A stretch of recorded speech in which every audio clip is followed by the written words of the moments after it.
1 Samuel 20. David s'enfuit de Naïoth de Rama et vint dire devant Jonathan: « Qu'ai-je fait? Quel est mon péché? Quelle est ma faute à l'égard de ton père pour qu'il en veuille à ma vie ?» Jonathan lui répondit: « Quelle horreur! Non, tu ne mourras pas. Il se trouve que mon père ne fait aucune chose, importante ou non, sans m'en informer. Alors pourquoi m'aurait-il caché celle-là? C'est impossible. » Mais David reprit, en faisant un serment: « Ton père sait très bien que j'ai trouvé grâce à tes yeux. Il s'est dit que Jonathan ne sache rien, de peur qu'il ne soit affligé. Mais par le Seigneur vivant et par ta propre vie, il n'y a qu'un seul pas entre la mort et moi. » Jonathan dit à David: « À quoi penses-tu?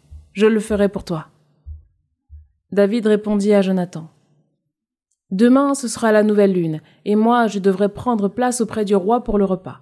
Mais tu me laisseras partir et, après-demain, je me cacherai dans la campagne jusqu'au soir. Si ton père remarque mon absence, tu lui diras: David a insisté auprès de moi pour faire un saut à Bethléem, sa ville, car on y célèbre le sacrifice annuel pour tout le clan.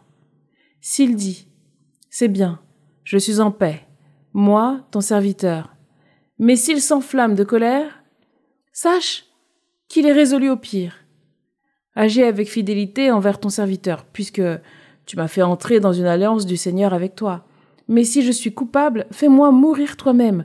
Pourquoi m'obliger à venir devant ton père? » Jonathan répondit: « Quelle horreur pour toi, mais si vraiment j'apprenais que mon père est résolu au pire, comment ne pas t'en informer ?»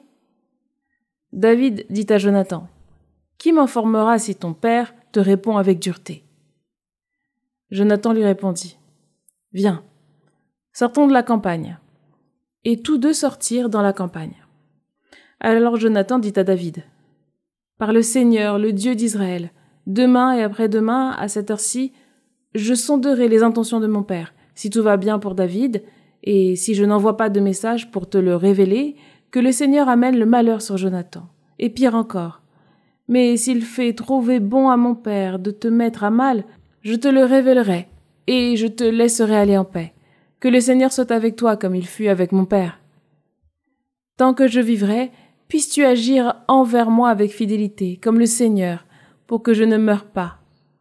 Puisses-tu ne jamais retirer ta fidélité de ma maison, même quand le Seigneur retranchera de la surface du sol chacun des ennemis de David. » Ainsi Jonathan conclut-il une alliance avec la maison de David, en disant: « Le Seigneur demandera des comptes à David, ou plutôt à ses ennemis. » Puis Jonathan fit encore prêter serment à David, par l'amitié qu'il lui portait, car il l'aimait comme lui-même.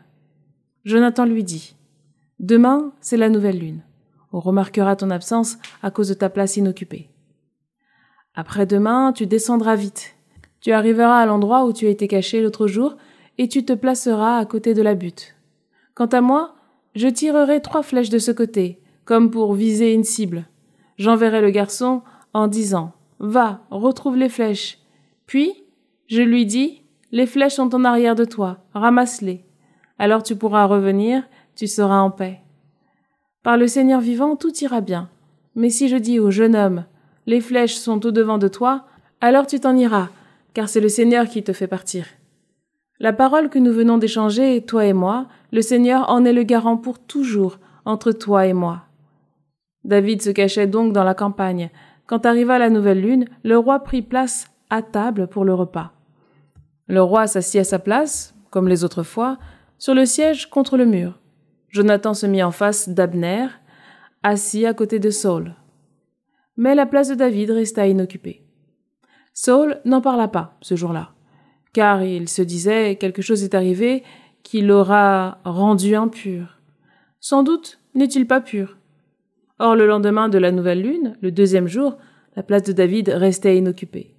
Saül dit à son fils Jonathan: « Pourquoi le fils de Jessé n'est-il pas venu à table, ni hier, ni aujourd'hui ?»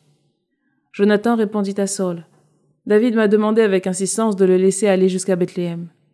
Il m'a dit: « Laisse-moi partir, je t'en prie, car nous avons, dans la ville, un sacrifice pour le clan. Mon frère lui-même m'a ordonné de m'y rendre. Maintenant, si j'ai trouvé grâce à tes yeux, laisse-moi m'échapper pour que j'aille voir mes frères. » Voilà pourquoi il n'est pas venu à la table du roi. Saül s'enflamma de colère contre Jonathan. Il lui dit: « Fils rebelle et dévoyé, je sais bien moi que tu as pris parti pour le fils de Jessé, à ta honte et à la honte de la nudité de ta mère. Oui, aussi longtemps que le fils de Jessé sera vivant sur la terre, ni toi, ni ta royauté ne tiendront. Et maintenant, envoie quelqu'un pour le prendre, qu'on me l'amène, car il mérite la mort. » Jonathan répondit à Saül, son père. Il lui dit, « Pourquoi le mettre à mort? Qu'a-t-il fait? » Saül jeta sa lance contre lui pour le frapper. Alors Jonathan comprit que son père avait résolu de mettre à mort David. Jonathan se leva de table, enflammé de colère. Il ne mangea rien ce deuxième jour de la nouvelle lune, car il était affligé au sujet de David, parce que son père l'avait insulté, lui, Jonathan. Au matin, Jonathan sortit de la campagne pour la rencontre avec David. Un jeune garçon l'accompagnait. Il dit au garçon, « Cours, retrouve-moi les flèches que je vais tirer. » Le garçon courut. Or Jonathan avait tiré une flèche de manière à le dépasser. Le garçon parvint à l'endroit où se trouvait la flèche qu'avait tirée Jonathan, et celui-ci cria en direction du garçon, « Est-ce que la flèche n'est pas au-devant de toi ?»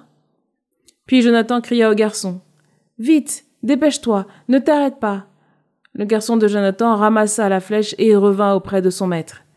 Le garçon ne savait rien, mais David et Jonathan, eux, savaient de quoi il s'agissait.